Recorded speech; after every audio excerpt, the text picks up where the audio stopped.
We're live. Hello, everybody. It is Skip Clark, and welcome to another episode of Skip Happens. And tonight, this is going to be so exciting. I'm joined by a powerhouse vocalist and one of the most electrifying voices in modern music. You saw her shine as a top 3 finalist on The Voice, Team Camilla.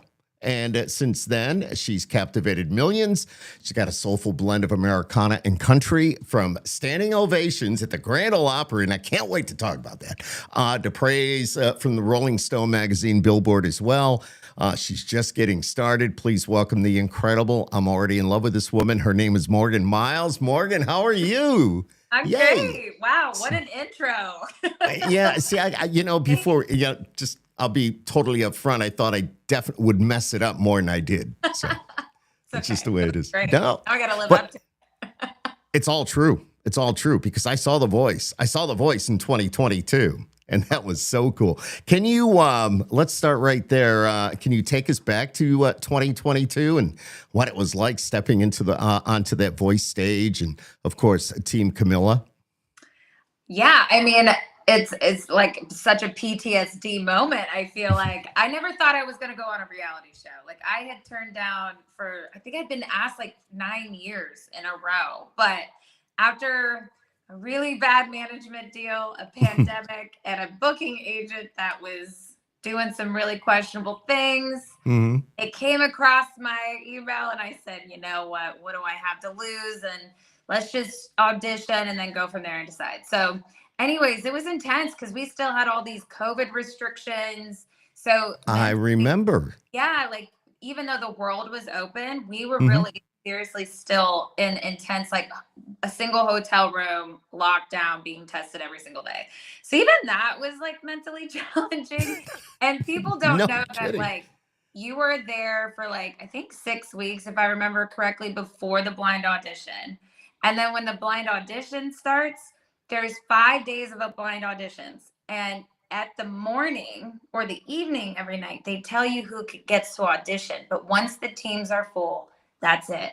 So you're like, and all your family is in another hotel at LAX and you can't even communicate with them. So there's just all that intensity. And for me, the intensity was coming from like, I've been in Nashville for 17 years and I have something truly to prove. I'm not somebody that's like just out of high school or something getting started. Like this was like, man, this might be like my moment where I'm just like throwing the towel because of the pressure. And so for me, when all 4 chairs turned, I could breathe and I was so relieved. And what every single one of the coaches had to say was just so mind blowing and so validating for me. Camila had turned in 5 seconds and Gwen Stefani was blocked within the same 5 seconds. And my now label head said that I'm still the fastest 4-chair turn in the history of The Voice. Well, that's what I'm reading. Yes. I'll take that any day. Still lost. But I didn't want to win The Voice. I know people probably think I'm crazy when I say that, but I really just wanted to get to the end and make sure that every performance I had really represented me along with my storyline. And the show was so good to me. Like every vision I had, they worked with me. I mean, even the guy licensing Clyde, we would get in such long, great conversations about song choices. And Camila was so involved with like the why of each song. So like a lot of passion went into every performance I had. And yeah, I mean, that whole year was just such a roller coaster. I can't even imagine. I really am glad I did it. I was very nervous to take that leap, but I just, at that time, the pandemic was so insane with like the internet, and I just felt like I needed my story out there. Right. Did you have to like, was that you were in a room and it was just you and a camera and that's how you auditioned, or were you, no, you went in front of the 4 judges, but I don't, in the beginning, prior to that, there's a whole casting company, and maybe that's what I'm thinking of. Yeah, that takes like several months. So yeah, like, and then you go through all these producers and casting, even though you get to LA, and then you go through all that. Was that during the pandemic and all that, where they still tried to do the show, but you were like, I mean, in front of your iPhone with a light and doing it that way, or no? Why am I No, thinking because that?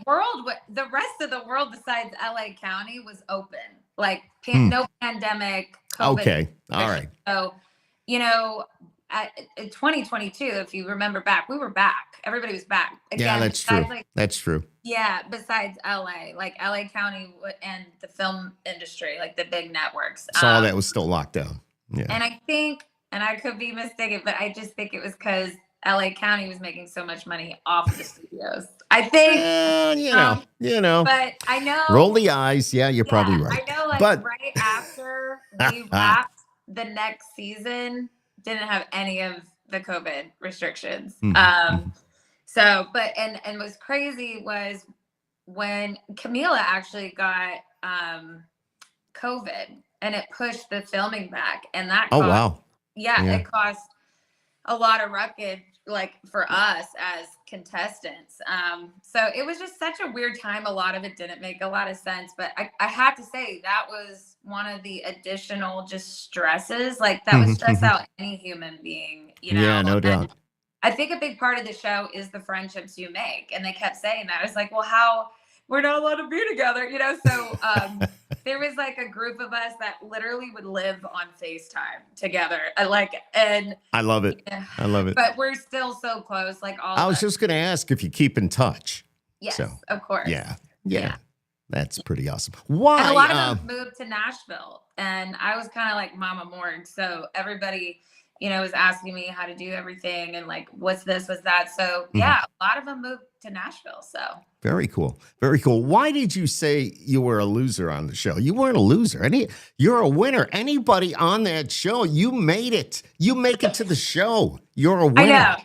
I think it's fun to be self-deprecating. Oh, come on. But no, I never felt like a loser. Like I said, I just far from it. I really did. It was a great platform for me. But I always just joke. I might have been the fastest 4-chair turn in history, but I still lost. That's my slogan at this point. You got to make a T-shirt with that. Somehow you got to put that phrase on the back. Yes, exactly. Think about that. I think that would be cool, especially for some merch, doing what you're doing. Yeah. Ms. Morgan Myles. But what was the biggest lesson or takeaway from your time on the show? I think for me, it was mainly a confidence booster. Yeah. It was like, from the band to wardrobe to hair and makeup to the respect I got from everybody, including the coaches. Again, which is validating because people go, of all the people that I've worked with on the show, you know who you are. You have brought it day in, day out. And I can't wait to see what's coming from you. And I seriously, that's the biggest takeaway I needed, because I was coming at a different chapter in my artist journey of needing like a backbone a little bit, of saying, you got this, continue, persevere. And 3 days, not even, I think it was 2.5 days after, that's when I got the phone call from the Opry to see if I would have my Opry debut January. And you said no, wrong. I just bawled like a big baby, because I had been passed on before. So how nervous were you? You take that phone call and they want you to perform on the Opry. Is that crazy? I was like, yes. What? Did I hear you right? So I just cried. I mean, it took me 17 years in Nashville to finally totally circle, and totally it was understand. It was the Ryman, because I got so lucky, because there's a little sliver of time every year that the Opry goes back to the OG mother church. Yes, the mother church, baby. Yeah, and so I got to check in a bucket list, because I'd never played the Ryman before. So oh wow, it's just literally probably better ever than my potential wedding. Wow. But being on the stage at the Ryman, I know I've been in there. I've seen it. And I think I can feel it when I see an artist up on that stage. The wood. I love playing theaters, but like that place has the church element too, and it's just Yeah. it's amazing. Wow. How would you describe your musical identity? And how did you arrive at that sound? My musical identity is definitely wrapped up with a lot of influence from like a Southern soul storyteller. And honestly, I was raised on by a really, really tough guitar teacher that was like, you're going to be Janis Joplin in our Woodstock performance, but you have to learn all her live thing, every key dialect. He also, like, my first guitar song was like a blues by Bonnie Raitt, Susan Tedeschi, the Cassidy. So these were just, I mean, obsessed with like Carole King Tapestry. I was just an Oh old my soul goodness. from Yeah. what he gave. Like, he was like, he heard like this young girl with this really interesting old soulful voice, and he was the one to really connect me to that. I think also because I was a really big dancer, like I competed in dance, Oh, and wow. so even with all of that and the movement of connecting your body to that instrument. But for me, the identity I think really started to develop of what I wanted to say once I got to Nashville, and that I am like the everyman archetype, like the caregiver.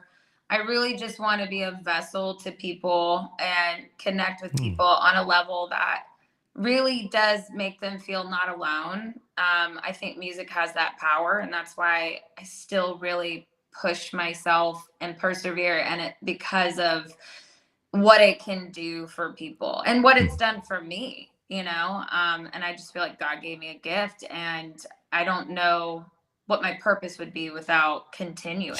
Sure. I got you. Whereabouts in Nashville are you? Are you close to downtown Broadway or no? No. Good girl, because that gets I crazy. used to live by Belmont when I was going Oh, to all right. So but you were up a little ways. It's okay. I don't need to know where no, I exactly, live but in Hendersonville now. I live on oh, the okay. lake. It's nice and calm. And Sweet. it's just, yeah, I don't think I could ever live near downtown again. It has changed so much. It has. I'm from Pennsylvania originally, Okay. and we've lived out with no neighbors and quiet in the country. So I'm like, it's too much for me. I need the breather. I love that.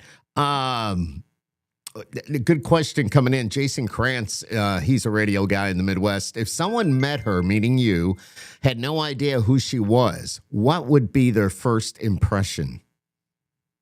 What if someone had? I know, I'm reading it. Jason says, I'm going to read it to you verbatim. If someone met her, meaning you, okay, had no idea who she was, what would be their first impression?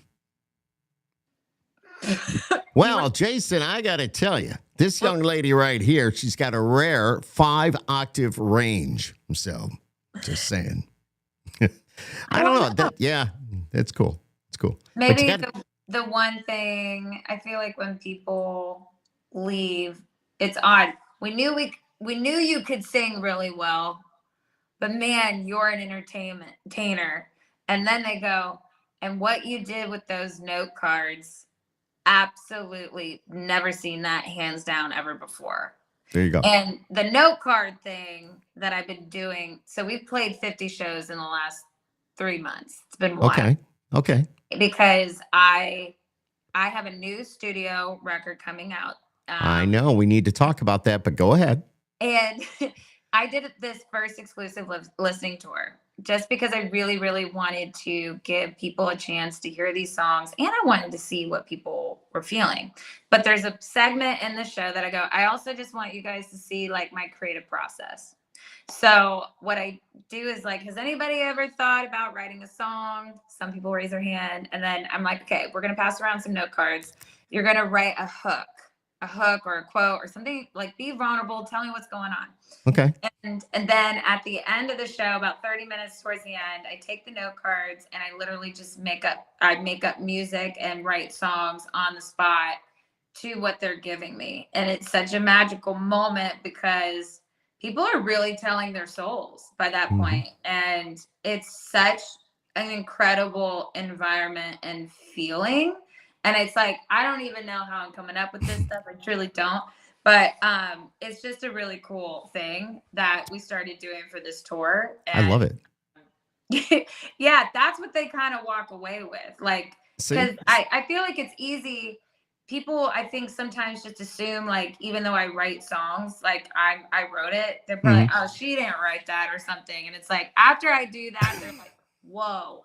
So it's Well, no, exactly right. I would walk out of there going, that was damn cool. yeah. She took what I wrote on that card and she put it into a song. Like So, there hasn't been one show that I don't think we had some tears of some sort, which is, well, I guess it's like a win for me. Like, well, we all know, and I say this so often, the fact that country music is our life. It's, you know, somebody's just putting it in words. And if somebody's taking a card and they're just kind of, you know, it's something to do with them. And you're going to relate. yeah. It's talking. You're creative by doing that too. That's really cool. How many instruments do you play? I play piano. I play One. acoustic guitar, Two on but the it's list. mainly acoustic guitar. I mean, Yeah. but yeah, I was a utility player actually on the Reba tour for another artist that was opening up for her for a full tour, and I had to Whoa, learn. whoa, whoa, whoa. You were one of the people in the band, so to speak. Not for Reba, we were the opener, but Right, but you were was there. I was a utility player. Yeah, I was her BGV. This is like flat out of college the next day. But how cool is that?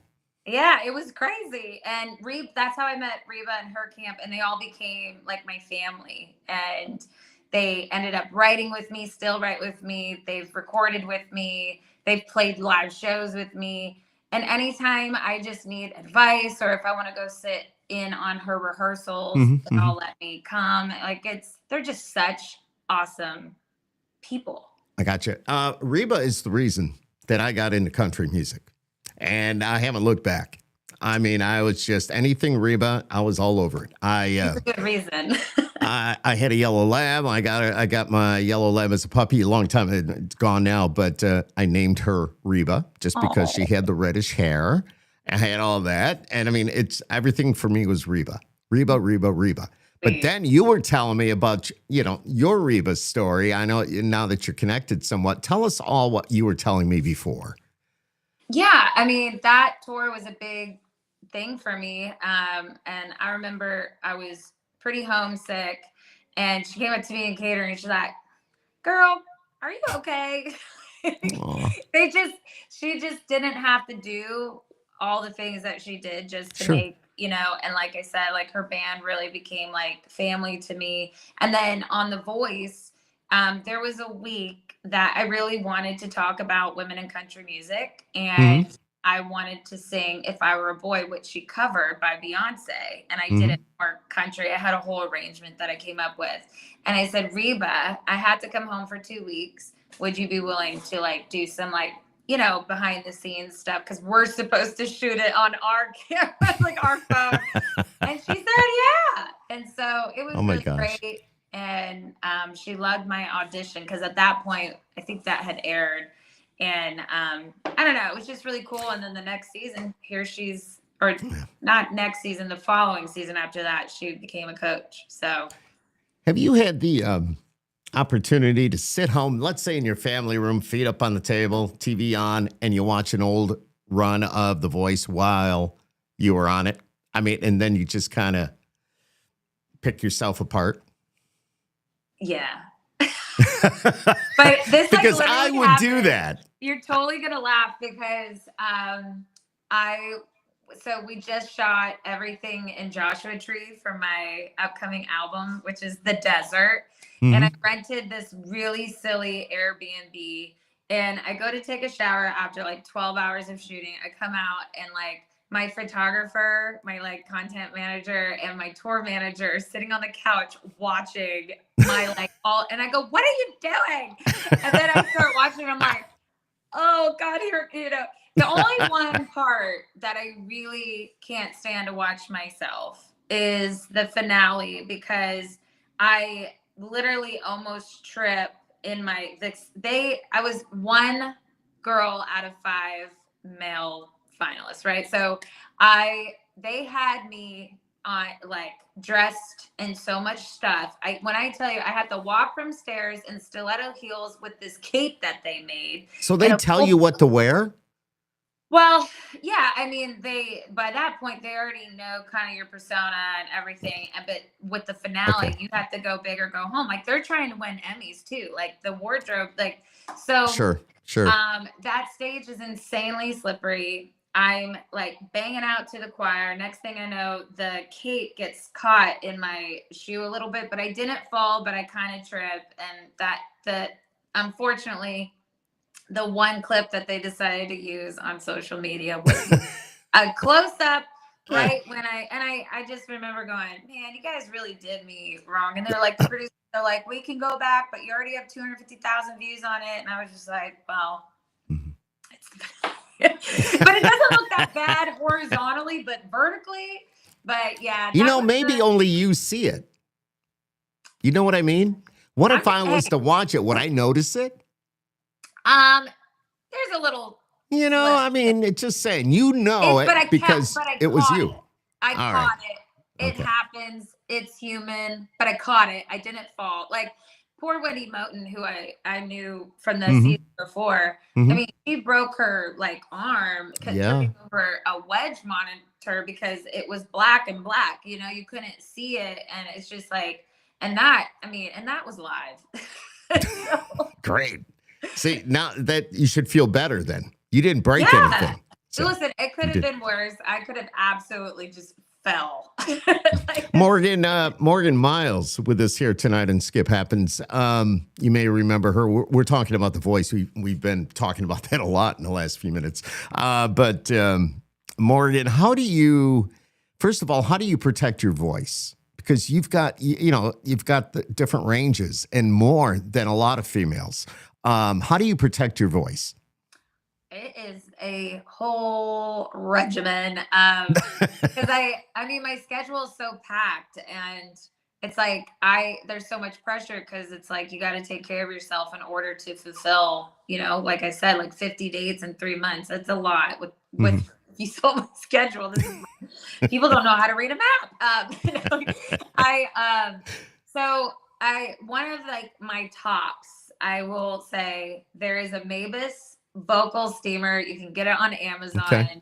It is a game changer to the point. Camila, I've been using that for 5 years, but Camila gifted us in playoffs. Same one. It's like really? $45 thing. And you start with that. Then I do vocal exercises. I just go on my like iTunes and pull up this one. It's my most played soundtrack. But I do that for like 20 minutes while I'm getting ready. But more importantly, making sure that like exercise is huge, sleep is huge. I make sure to really try to eat healthy. I drink a ton of water. Good. If I eat something that's like super heavy, like I hate eating before a show because that just makes me feel tired. There's a lot that I do. I have a little bit of whiskey before I go on the stage.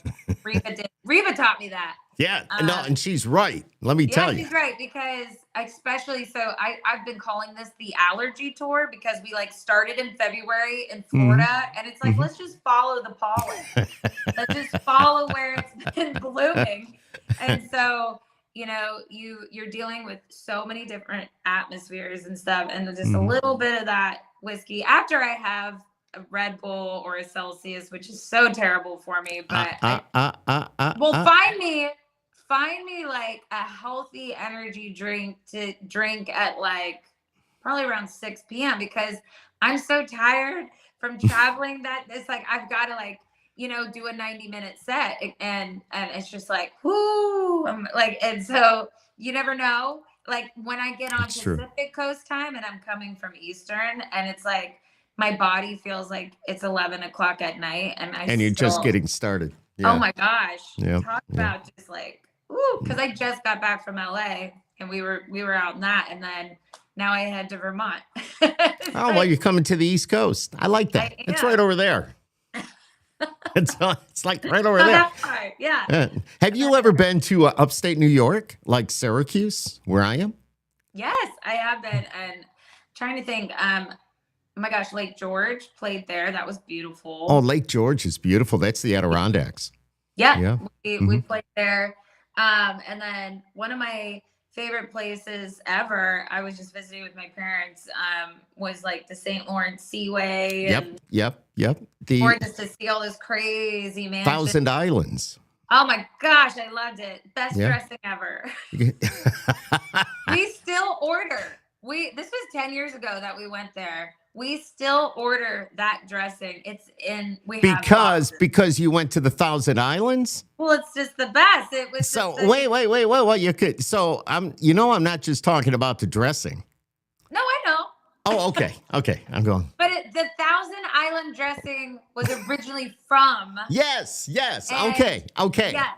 And so, All right. of course, we got obsessed with it. And so my mom always orders a ton and gives it for like Christmas gifts and stuff. Oh, Yeah. there you go. We're those people.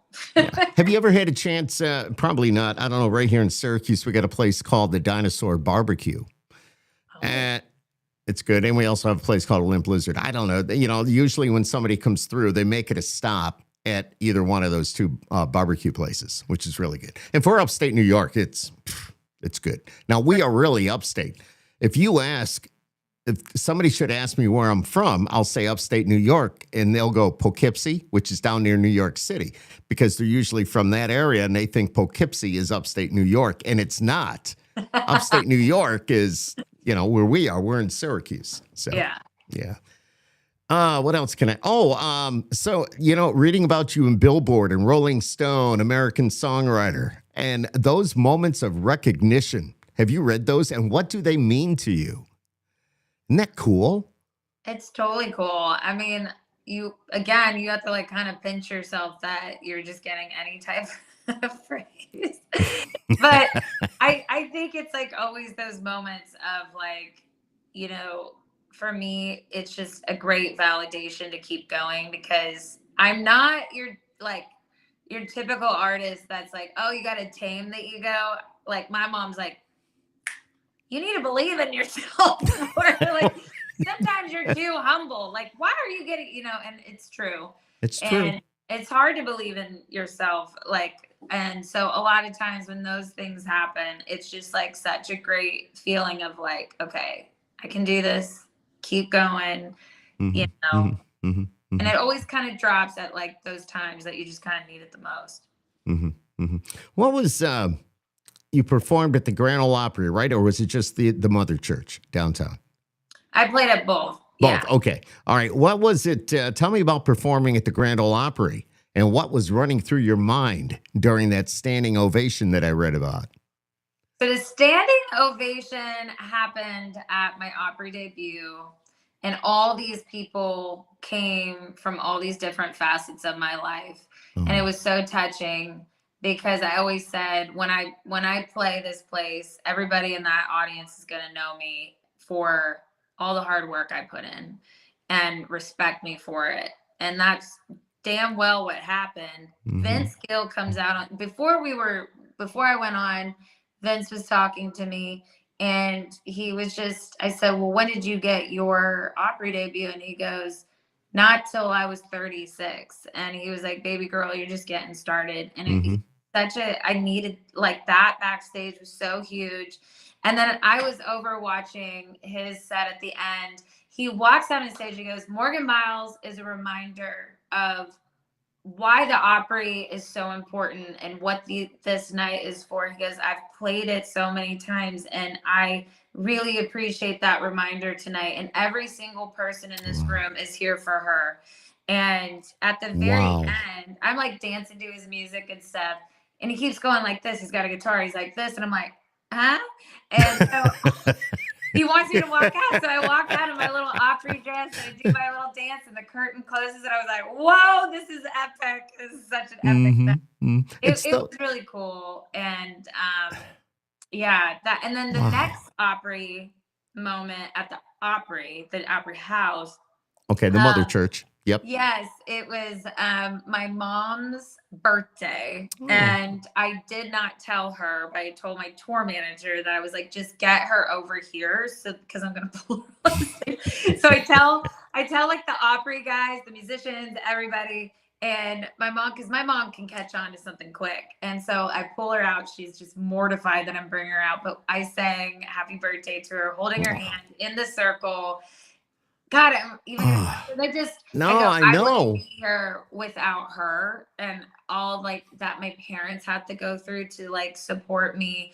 And it was just such like a full moment for me, like that I could give her that. Now I don't know how I'm ever gonna top it. But Well, I don't know. I mean, that moment with your mom and that moment, you know, all that, I don't know if you can top that. It's a memory that you're always going to have. You'll never, ever, ever, ever I mean, tell me that's forget not a that. God thing that it fell right on her birthday. It is. It is. Like, it's a God thing. because It's birthdays somebody. are really important to my mom, and Excellent. and they should be. And but she's like a birthday queen, and so it was cool that it fell on her birthday. Do you take after mom? I am a good mutt, but yes, I like my mom, and I'm a lot like my mom. But a lot of my dad, if you do. Well, we were talking before, saying how much fun you were telling me how much fun your mom and dad are, and we were talking about something else. But I can just see with the personality, and if they're anything like you, and obviously you're like them, it's. I'd love to be a fly on the wall someday. Just because. When is your birthday? Oh, July 28th. I'm a Leo. Okay. July what? Would you 28th? July 28th. I'm a Leo. Oh, okay. Yeah, so we're doing the signs now. Well, mine is October 15th. I'm a Libra. I have no idea. But I could be your dad. I'm just saying. but that's all there's to it. Morgan Myles, do you recall what the first song you ever wrote was? Oh, gosh. It was called Be Here Now or Everybody Hurts. I think I was like 12. I was going to say, you probably pretty young. I was very young. God, they were like, oh man. I remember the melody of Be Here Now, be with me. Can't you see that I need you to be here now? Look at So you. bad. Oh So my God, bad. I love it. I love it. I know it sucked. But you know what? It's one of those that you still hear, you were just singing it. I mean, think about that. You were on your way. You were on your way then. I remember I got in kindergarten, I got like the little, like the solo, and it was like, you can't buy French, you can't buy love. It's a gift. I mean, I remember that whole thing too. It's so funny. I have the worst memory on the planet, but those songs are. I don't know. You could have fooled me. Oh God! But you're doing pretty good. You're doing pretty good with that. Do you ever just pick up the guitar and play it for the hell of it, just because? Oh yeah, like there's some days that you're just like, man, I need to sit down because like writing, you feel like something's coming to you, and you're just like, okay, I need to put this down real quick. I mean, like the first song you ever wrote or sang. That's what I was referring to. No, you just kind of avoid that subject altogether, but it's always up here. So that's cool. But think about that. She needs to be buried. She in a grave. She. No, but think about that. Look where you are right now. And look what you've been through. And look where you started. Come on. A million songs later. Yeah. So you said you moved to Nashville how many years ago? It'll be 20 years ago. Holy cow. Were you like one? Okay. So, but you said mom and dad came out too. Yes. Yes. Yeah. Very cool. Very cool. And they support you 100%, obviously. Do they go to a lot of your shows? Yeah, my dad actually goes on the road with me a lot. Excellent. He's now, and which is so much fun. My mom comes on, I always say all the bougie events. But yeah, they come out to a lot. If I'm playing in town, they're always there. But it takes a village, and I mean, I just don't know how I would physically even do it without them. And like, I'm always gone, and it's just, I don't know. It'd be so lonely to get off the road and not have them here. It'd just be another difficult challenge for me because I am such a oddly a homebody, and I'm so like need my parents, and we're just I get it. They're my rocks. They're my foundation. Awesome. So So I don't know if you can see this, but tell us about your mom and the neighbor saying there are cops at your house. What is that about? What's happening? It says, tell us about your mom and the neighbor saying there are cops at your house. You don't know? Never mind. Okay, well, no. It was my proposal, my wedding proposal. But we are no longer getting married. All right, so let's just move on. Forget about that. All right, Jason, thanks, buddy. It's okay. No. Let's. It's something that I just am not ready to speak about. It's definitely the right decision for me, but it's something that I'm trying to find the right words. And but yes, that was my wedding proposal. My mom had said that the cops were at the house, which made me freak out that my house was burning down with my dog in it. And I just went to the absolute worst place, and there was no cops. All right. It was a wedding proposal. Jason just went, oops, my bad. No, you're fine. You're fine. I had no idea. I need to kind of, just be yourself. Something, because a lot of people everywhere I go, they're like, congrats. And then they feel so bad. And it's like, don't feel bad. It's like, no. Skip happens. Yeah, it does. Yeah, it does, girl. I like it. Yeah. So look at do you realize how many views you have across your platforms? There's over 30 million. Because of that, how has social media shaped your connection with your fans? I came to this town with the 10-year town. So it's like, in a way, I have the respect of the 10-year town, the journey, writing the network, the community. So I was I have both pros and cons of social media. Honestly, I think it's taken away a lot of say the talent and the musicianship and stuff, because there's so much time that has to go into social media at this point for an artist, and we just don't have any time. You got to have somebody do that for you. It's hard if you're going to do it yourself. And I know a lot of artists try that, but it's difficult. Yeah, it is difficult. But the issue is the fact that you still have to put it in your words. And so you can't just have somebody do all your stuff. I mean, you can have somebody capturing it, but it's still all me. And because I want them to really feel this connection with me. So in a way, I love the fact that you can get closer to your fans, but I wish that there was more, less importance on it or something, because it just seems like now everything is on social media. And it's like, I miss the days of radio. I miss the days of because it was such a streamlined focus of music. Yeah. The internet is chaos. It's it is, but galore. Do you have somebody doing it for you, or do you do it? I have a team, but I post everything myself. I have obviously a content manager on the road with me that's shooting everything, but I'm still editing a lot of my own reels. I'm posting everything. Wow. Every word is coming out of me. Wow. That's so hard.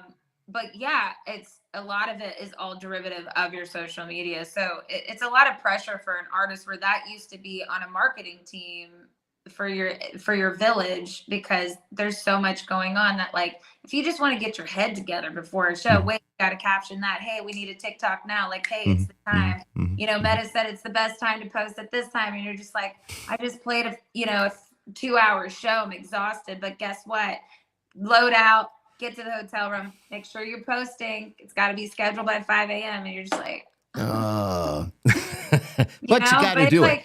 At the end of the day, how bad do you want it? And that's why I keep going, what's my why? And then you do it. But has it taken away a lot of say the time that you could put into your craft? Yeah, it has. Absolutely. But I don't know if we're just Skip in a weird time that maybe, because what's odd, people are saying that they want, like, the vinyls are coming back. People are saying they really want CDs. They're burning CDs again. So it's, I don't know. What? Maybe we're in a weird place. Like, I haven't heard about the burning of the CDs. You know, we all used yeah, to do that back in the day. We'd actually go on Napster and download our music. Don't tell yeah, anybody. But we would go and get our music and we would burn it to a CD. Now, I don't know if I can even go out and buy CDs anymore. I You know. know, everything is, we have our phones. We have, Yeah. it's all, Kelly yeah. Sutton, yesterday, I was on WSM here Hmm. in Nashville, and Kelly Sutton's daughter, who's a teenager, literally, she goes, I just had to buy a spindle of burned CDs. And she goes, I had to buy a whole new converter to go into my laptop. She goes, and then we had to buy the songs. I go, what I go, bring it back. Bring it back. Well, they need to go out and buy the songs because they Yes. need to support people like you. I mean, you put your song up there, there's a lot of time and effort that goes into that. You need to get a little bit of return. Yeah, And and I think that's the other thing, is because of where, like, streaming is and everything. Now there isn't any time off the road because everything has to be Mhm. spent, Have 'cause you that's what so it's we're wild. talking about the digital side of things. Have you had any interaction with AI with the music? No, you mean like somebody? Artificial intelligence, yes. I haven't found anybody using my voice, but Well, apparently, let's hope not, but I'm but just isn't anybody? It's like anybody that's ever been recorded can use any voice or isn't any. that scary? It's It real is. scary. It's honestly disgusting. I can't, like. I mean, I would what agree world with you. are we, like? Art is such a thing that comes from somebody's soul. I'm like, what is happening? Like, are we creating souls? Like, is it a computer chip for a soul? Yeah, it's weird. You know, I have to say, AI, as a songwriter, I'd be a little like, I don't know. I need to have creativity, and that needs to come from me if I was a songwriter. But as a radio person, where I need to write, let's say, a commercial, I would go to AI and put some facts in and say, tell me about this. What can you give me? Then it actually would spit out some pretty good stuff, but I would kind of change it around to make sure it's in my own words. But it gives me new ideas when it comes to that. Other than that, I mean, AI, it does scare me a little bit. So, Yeah. I mean, I yeah. feel bad for, like, say, publicists or anybody working in journalism or Hmm. communication, Hmm. Hmm. like, wiped out that whole industry on a writing sense, you know? It's terrible. And You know, these kids, they don't even write their own essays now. I'm like, as a teacher, yeah, how but would you that's even bull know? crap because they need to. My Yeah, daughter I is a mean, teacher, and it's like, are you kidding me? If we ever did that, no, be out on and my ass. but as a teacher, how would you know if they did or they didn't? Wait a minute, are you a teacher? No, but my mom was. Oh, is that who you're looking at? I'm wondering. I see you looking off to the side. Well, tell your mom I said hello. Oh my God, that's hilarious. That is. Wait a minute. I found my 3-ring binder of CDs. The kids were asking what it was. LOL. So somebody just commented. So that's cool. What else? Oh, you know what? We need to forget about that stuff. We need to talk about your music because you have a live album that was recorded in one take, from what I understand. Correct? That's amazing. That is totally amazing. With Bob Clearmountain, that's bold. That takes a lot of guts to do. What was that experience like? I mean, you did it in one take. Are you kidding me? Yeah, I think my label lied to me and said that we could punch things later, but we never did. Um, so, like, Bob Clearmountain, I mean, talk about, like, Bob Dylan. Hmm. The list goes on of everybody he's recorded and engineered, and he has a place called Apogee Studios in Santa Hmm. Monica. And so the opportunity was presented to me, and I was like, hell yeah. And and they said, oh yeah, and we're gonna make it on vinyl. And I'm like, yeah. And so it was just really cool because the room sounds great. You could have a Hmm. live audience, and it was just a great representation of what you're gonna get when you come to a Morgan Myles concert. And I didn't feel like I had any of that to really share on like that level. And yeah, it turned out really cool. It's such a great piece of work. It's honest. There's no auto tune. Everything on there is Wow. real. Yeah. Every, speckle and every mistake. I think sometimes there's beauty in mistakes. And so it just sounds really great. And I really feel when you put it on your record player, people are like, yeah, I really feel like we're at your concert. And that's all that we were trying to accomplish. Mm-hmm. You have an album coming out. I do. You do. And it's with Ross. Was it Hogarth? Yeah. Any themes or moments you're especially proud of with that? Well, I mean, Ross kind of became my A&R of the project. He was just so passionate about working with me. And, first off, he's a 7-time Grammy Award winner. I know. And he is tough as nails. And, I think he worked with me because he knew I would rise to the challenge. So we wrote 80 songs in 5 months. I wrote a ton in Muscle Shoals, and I wrote a ton in Austin, Texas, and of course a little bit in Nashville. But really, mostly the embodiment was in Muscle Shoals in Texas. And, he just even pushed me as a writer, which was really cool. It was so much about what I had to say more than anything. And when we came down to the top 12, it was great. The musicians on this, we got Jimmy Paxton from Fleetwood Mac, basically, like so on cool. the drums. Yeah. He's played with them forever. We had David Grissom, who's played, world tours with Dixie Chicks and so many more. He's like a legend in Austin. We had Jurgen from Government Mule on bass. He's so freaking funky and incredible. And then he's from Nashville playing all the utility instruments. And then, he just pulled in such fantastic musicians. It just came alive. But yeah, was it tough? It was definitely tough at times. I did a whole week of vocals, and he was like, we're not using auto-tune. You have to be able to sleep at night. And I was like, okay. I was like, Morgan, don't lose your voice out here. But it sounds so incredible. And then Gary Nichols, who I wrote a lot of the songs with, who's from Shoals, he replaced Chris Stapleton's position in the Steel Drivers when Stapleton left. Very cool. My phone is about to die. No, plug it in quick. Okay, I can find it. But he actually came and sang almost all the BGV parts and it's so because I said I just want his voice and my voice. That's all we need because his voice is so textural. And then of course we have like 5 cuts together because we wrote so much together. So the very first single's coming out May 5th that I actually wrote with Gary, and that's called How Does That Sound? And it's I'm cool. Excited. And they're going to push that to radio, right? I don't know if they're pushing that first song. Maybe. Well, let's hope. Well, the label, or basically, it's like if it does well with streaming, then the thought process of pushing to radio goes out. But yeah, they watch the streaming numbers very carefully. And, we do music testing in this market, so to speak. And a lot of those streaming numbers will determine what I'm playing and what I'm not playing here in Syracuse, because I want to make sure that they listen to the radio and they don't go to the stream. I can play a lot of the same music. There's still the Morgan Wallens and the Luke Combs and the Post Malones now. By the way, Post Malone is from here. But how cool is that? I'm just saying. Yeah, very cool.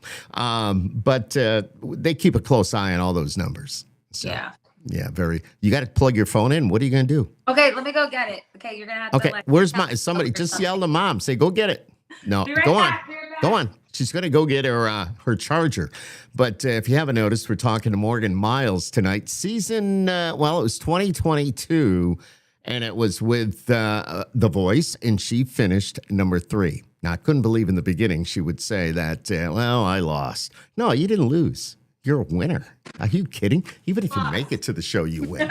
That's so cool. It's wild. So as you can see, her phone goes. I'm getting a new phone next week, but I will say, yeah, because my phone, I It, think it's on its last leg because it was fully charged for this. And uh-oh. Well, we're doing a live video. We're live, and it does take a it's like sucking the juice out of your battery is what it's doing. So, but my phone, she done. She done. is it Like, an I better be able to iPhone? get through. iPhone? Yeah, it's a 13, but whew, Oh, girl, we're up to what number are we up to now? Like 16? I know it's just But going through doing it all. I know. I have a Droid, so I have the S24. I love it. Android. I Samsung. need to be more up to date on technology on these things. It's just like finding the time to get it all transferred and stuff. Ugh, What? I hate it. Oh my God. So you've pulled influences from Muscle Shoals, Austin, Nashville. I wrote this down, believe it or not. But how are those places showing up in your sound? I mean, Muscle Shoals, I feel like, is a really great place to describe my sound because Muscle Shoals is very much that very Southern gritty soul that has just so much influence. I mean, the music that has come out of that place, it's just incredible. And again, like Gary being from there too, has really influenced, I think, the record in a big way because, even just inflections of how we end lines. Also, his voice has such a distinction to it that is very Southern soul because he's from Muscle Shoals that really, really gives it that undertone. And then I think there's just more of like, Ross really wanted to follow the essence of the song. A lot of times now people are needing these full scale demos, even just to pick, what songs are the best. I think that's completely insane. It should live as a guitar vocal because if you're a producer, why would you want to be influenced by like a full produced demo? So every song had to live on its own. I think that's so important. Again, that's me growing up in the 10-year town of Nashville. And so we did it old school, and I think it's the best way to go. I mean, 100%. We're in a world where someone writes a song, they're recording it that day, and they're putting it up on TikTok the next day. That's so foreign to me. It's so scary. But it's happening so much. Oh, man. Yeah, but every day there's somebody new. I could ever do it. I don't think I could ever just do that. I bet you could. I think what you put out there is important, and quality is still important to me. I get you. I got you. What do you drive? Let me guess. A Toyota. A 15 passenger. You had a 40 Econoline van? Chevrolet van. In a trailer. That's one vehicle, but no. But let's say you want to run to the store. You're not taking the 15 passenger van with a trailer to the store. No, but I've had to because I recently got a 23 Santa Fe Hyundai trying to get the most responsible car. Nice. The other car broke down on the 5-way lane highway in Atlanta. And I was like, okay, I don't care what my town car is. I just don't like. And so sure enough, I get it. And I'm only home for like 2 days. Somebody ran into my car and I haven't had my car for 2 months because if it were going to happen, it happened because the new vehicles have all that stupid camera things happening. So it didn't even look like I got hit, but it was going, beer, beer, beer. People were I'm like, oh, like this. Okay, this is going to cause a wreck either way. Like then once I finally got through like the other person's insurance and got to the collision center, like the wrong part came in, then the next part came in and it scratched. I was just like, dude. So next thing you know, I'm driving my 15 passenger van around the town. Here comes Morgan. That's all right. I always try, with all the people that I interview and I talk to, and I always try to guess what they drive. And the guys, it's pretty easy. The guys, it's either a Chevy Silverado, either a 1500 or 2500, or even a Dodge Ram 15 or 2500. Every once in a while, it's a dually. Huh? What do you think I was driving? I thought you were driving a Toyota, just a small SUV. Yeah, yeah, like a small I have SUV. a small SUV. I don't No, you've like got my a car 15 though. passenger van. I don't like my car though, Skip. I absolutely hate my What? vehicle. But I was in a All right. bind and I didn't have time to really go figure out what I really truly wanted. So, but Why again, did I? people say, what do you want? Like your dream car. I always go, a tour bus so I can take care of Ye- myself better. And then your dad could drive the tour bus. Yes. Your mom could travel with you and take care of all the whatever inside. Yes. And I can And you bring got my the dog. bunks. You I could can bring the make dog. these. I can actually sleep. Hmm. I can get Hmm. ready before, Hmm. I get to the venue or wherever else I have to go. I mean, it would be a freaking life changer. Hmm. I don't know why I kind of watch this. No, wait a minute. Wait a minute. I got to do this. Watch. Wait, I'll do it again. There we go. Now I'm back. This Good. technology is just wild. So when you start your podcast, let me know and I'll tell you what this camera is. It's one of the best. So Okay. all I got to do is give it hand signals and it does different things. Watch this. Watch this. Oh, watch. All right, now it's not doing it. Hang on, I lied. Keep going. There we go. Oh. Oh, wow. Isn't that cool? Yes. Okay. That's So now I legit. got to stop it. All right, now it's stopped. Okay. That's amazing. So, you know what? If somebody wanted to go get your music, where can we go? Really? I mean, Get in the go. car and drive to Nashville. Yeah. Come to my house. Okay, you can go to morganmileslive.com and order the vinyl. You can find all the merch on there. I think it's doing okay right now. There was an issue with my shop. If you're having problems with that, just DM me. But yeah, go listen on all your streaming. Believe me, following me is so important. It helps. It's free and it helps everybody very, very much. There's a free fan club sign up, which is really Okay. awesome because then I can let you guys know in on everything. So please, I love please that. become I love a that. little milestone. Milestone for Yeah, Morgan they Myles. yeah, like 10 years ago. It's probably been like 10 years, maybe 8. It's a But milestone. they call themselves milestones. I love that. Milestones. Yeah, Your fan club is the Milestones. it is. See, that's cool. I love that. Were you at CRS? Oh my gosh, I've been to CRS, not this year, but I've been to many CRSs. I think I was in Illinois that week. I had to play 5 school assemblies. 5. in Wow, 3 you're doing the school tour. No, I really wasn't. I don't know how that was a part of it. But I had to play 1 show in Illinois, and with that came 5 school assemblies prior to that. I was like, what? What am I supposed to do? But it's actually really cool, super endearing. These are fans. You know Well, what? just to hear these kids and I actually did the note card thing I was telling you about with Yeah. them. I can only imagine what the kids were ready. It was actually incredibly vulnerable. Wow. They really, really told me some stuff, and I said, I'm really proud of you guys for being willing Nice. to. And so then, I mean, I broke down in tears on this because I had about 5 different parents say in different ways, DM me and say, thank you so much. My child came home, Oh my started God. writing in a journal, and I never even knew that was like going on with them. Thank you so much. It was several different, and it just, I was like, wow, it really did like Look make, what you did. Wow. I mean, it was just really cool because these kids, like, I feel for them. I don't know how I would deal with social media being in middle school. Ooh. Not Oh. now. Not now. No.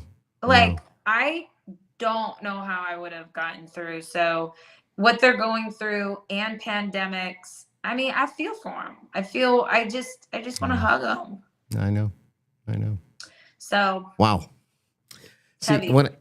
it's what country music is all about. It's what you're doing. it's touching the hearts of so many.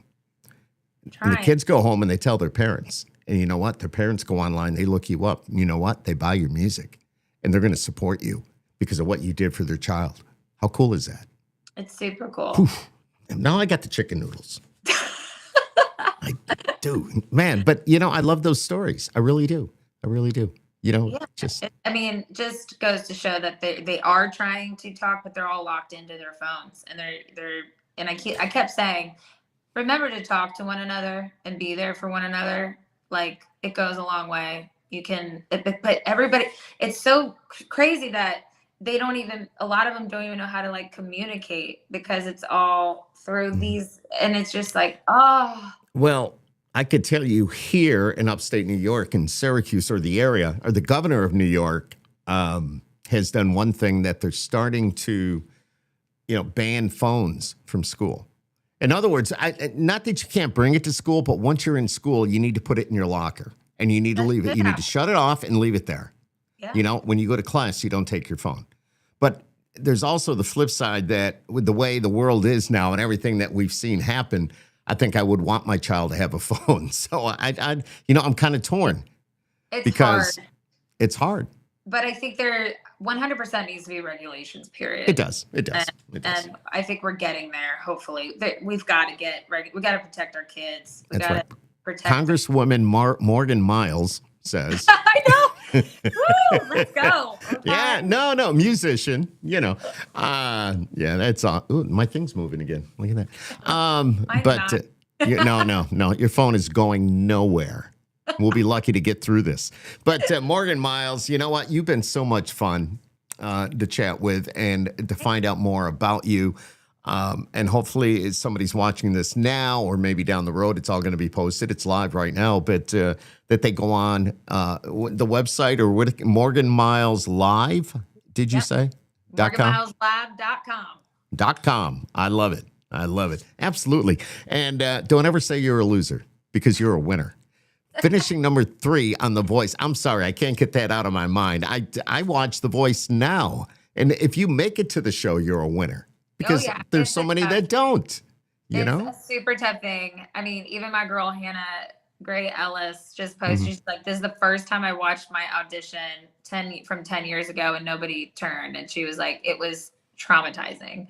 So, I mean, and, Hannah's signed to Curve. She's killing it. Like, touring everywhere. Sure. So it's one of those things that it's a heavy thing. It's still television. But the audience doesn't know. Hannah Ellis, I love her. We did a show with her here in Syracuse. Yeah, she's fantastic. Yeah, my friends from Curb brought her up on the show. Yeah. But she just posted about that. I was like, oh my God, I never even knew that. But I think the thing is, it's a very intense situation. It's television. You're still casted. At the end of the day, you're still casted. Just remember, there's a show, and there's a record deal with it. That's the prize. They're just so different. They're two separate things. It's a platform. Exactly. But to America, they don't know all that insight. But it was like, I was very, very proud to get to the end and be able to be really happy with I think there was a total of 16 performances. That was a lot. It was rigorous. And I knew that I grew so much even as a performer. And I also just loved having it was like having Disneyland of an artist being able to have that type of production that you see at the Grammys. This was elevated television production, millions of dollars into the show.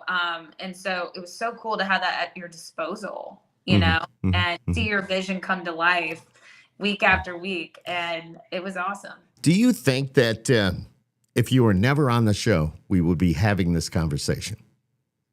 I mean, I would hope so. I was on a great trajectory, but I felt like I still just wasn't getting above this breaking point. And so I feel what the show did was just open me to a whole new audience. 100%. And it gave me some legitimacy. And then also just, I mean, I was able to play. So I tour so much now, even more. It's just been such a fruitful thing for me. So, and it also got me my label deal Mhm. really soon after. That's so artist friendly, incredible. They believe in me. They love my sound. What label are you on? I'm on a label called Blue Alon Records, Okay, and it's cool. a smaller, like independent type But that's label. okay. Yeah, It's yeah, perfect yeah. because they are so passionate about like the creative side, and they're just, it's a great family to be a part of. They're all about the music, and it's so good to be surrounded with people that That are, care. yeah, they just really care. I And I'm got you. like, No, I bring mean, it in, just say bring it it. in. They care. Yes, You because know. a lot of times you get so overwhelmed with like the social media, like the surface stuff, but Blue Line Records has a heart and a soul that's just all about like I love it. really embodied of like the history of it, and Mhm. like the people that I get to meet through it. Like last week we were playing a show at the Whiskey A Go Go with Ozo Motley, and like Chris Oh wow. Shiflett's on my label from the Foo Fighters. Um, we How do, like, cool. I get to write with Jack Tension, who wrote the two of the biggest Eagles cuts, like oh my gosh, peaceful, easy. Why am I forgetting? Peaceful, easy feeling. Yeah, that's why that sound Yeah. wrong. I don't know. I You bought know, the record when it came out. yeah.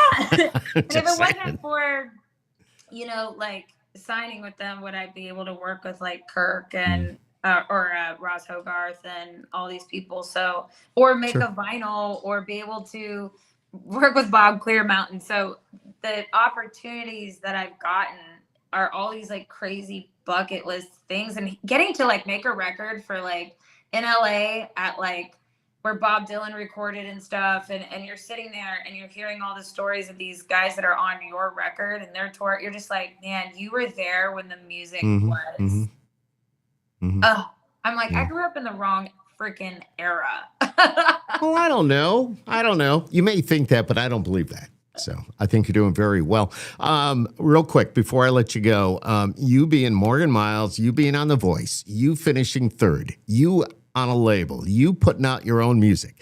Somebody's going, I want to do that. What advice would you give them? Even let's go woman to woman, a young woman that would really, little girl wants to do what you have done. What advice would you give her? Like if she's trying to get started, Yeah. I would first and foremost say, well, you got to move to Nashville or LA or New York, depending on what you're trying to do. And you need to write and write and write. And because the biggest nucleus of all this is, well, what's your why? Like, what do you have to say? Mm-hmm. Mm-hmm. And you have to start by like figuring out what makes you you, and being confident enough to inspire others that has been through it. Like say if they're only 16 but her parents were divorced, are you Mm-hmm. comfortable talking about it? Because that's your connection piece. Right. So I think it's just the development of the highs and the lows, sitting in songwriter rounds, having to go up to people and say, I really like how you wrote that song. Will you write with me? I mean, it's such a process. I help a lot of people too, but one of my friends that was on the show with me, he's 16, but he lives in Michigan, and it's like, okay, but you really have to commit because it's so hard. Like you either have to move to Nashville, do it, because you can't really do it half-assed. Like you really Mm-hmm. do have to put full steam ahead, because now I would also say to the younger people, get on top of your TikTok now, start building it. Do it. Whatever you do, start figuring out, and don't ever be like, oh, I don't want to do this. If you're already in that, Forget it. just go. Yep, exactly. And don't Morgan. think it's just going to be like all fun and games, because I think they get that misunderstood, because it's a lot of work. Yeah. Wow. Great advice. Morgan Myles. I feel like I've known you forever and we just got to know each other. I know. Thank you for coming on Skip Happens. You've got a great personality. I love your music. I was listening before you went on tonight. You've got a good team. I can tell you're doing the right thing. You just having the experience of being on The Voice, finishing third, not a loser, and just, no, all right, I'll let that go. But I see you and I say, don't think that because you won. The minute you stepped on that stage, you won. Yeah. Like I said, there's how many people that would love to be in your shoes as Oh, long I as they know. don't trip. They're good.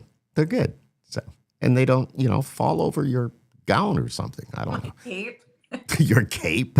I'm They never dress. going to wear a cape again. I love it. Morgan Myles, thank you so much for joining us here on Skip Happens tonight. You're a sweetheart. I love your music. And if you're watching this, viewing this, maybe you're just listening to the audio track, please check her out. I'm sure you can find her on YouTube and morganmyleslive.com. They got a little merchandise going there. Support the artist and download the music, buy the music, and burn it to a CD because they're doing that now. I just found out. I don't know. Maybe. I get it. Morgan, stay right there. I know. Stay right there. Thank you for joining us tonight. Skip Happens.